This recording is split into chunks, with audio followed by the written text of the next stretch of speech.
Bulletin మీడియాలో మీరు interview ఇచ్చిన సందర్భంలో కొత్త పార్టీ గురించి మాట్లాడారు, కానీ దాని మీద అప్పుడేమి పెద్ద క్లారిటీ ఇవ్వాల, కాస్త ముందడుగులు పడ్డాయా? అప్పుడు మీకు చెప్పాను కదా మేనిఫెస్టో ముందు తయారు చేయాలండి అని. ఇప్పుడు ఆ పనిలో ఉన్నాం. ఏంటి మేనిఫెస్టోలో, ఏంటి మీ ఐడియా ఏంటి? మేనిఫెస్టో ఎలా ఉండాలని? ఏదో ఒక వర్గానికి మేలు చేయడం కోసం లేకపోతే ఒక పక్షానికి మేలు చేయడం కోసం ఉండకూడదు.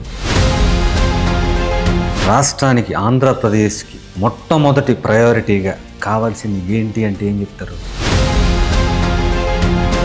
మనం మొట్టమొదటిగా ఈ డబ్బు రాజకీయాల నుంచి బయటపడాలి, లేకపోతే మనకు విముక్తి లేదు. ఏబి వెంకటేశ్వరరావు గారు జగన్మోహన్ రెడ్డిని ద్వేషించడం వల్లనో, కులాభిమానం ఉందని ప్రకటించడం వల్లనో మొత్తానికి మీ మీద ఒక బలమైన కులముద్ర పడింది. కులాభిమానం అన్నారు కదా, నేను ఎవరినైనా ఇబ్బంది పెడితే ఎవరన్నా కొంచెం ఒకసారి లేచి నుంచుని చెప్పండి. కార్పొరేట్ కంపెనీలైన ఇండోసోర్లు, అలాగే మెగా, వీళ్ళని మాత్రం టార్గెట్ చేసి మాట్లాడుతున్నారు. నేను కోడికత్తి శ్రీను ఇష్యూ రైజ్ చేశానంటే అతనేమి కార్పొరేట్ కాదు కదా. ఫిర్యాదుదారుడు కంప్లైంట్ చేసి లేదు నేను ఈ క్లోజర్కి నేను ఒప్పుకోను అని అంటే దాని మీద కొంత వాదోపవాదాలు జరుగుతాయి. Finally court will take a decision. మరి విమర్శ ఏమో జగన్మోహన్ రెడ్డి వైపు ఉంది, చంద్రబాబు గారిని ఎందుకు ప్రశ్నించట్లేదు అంటే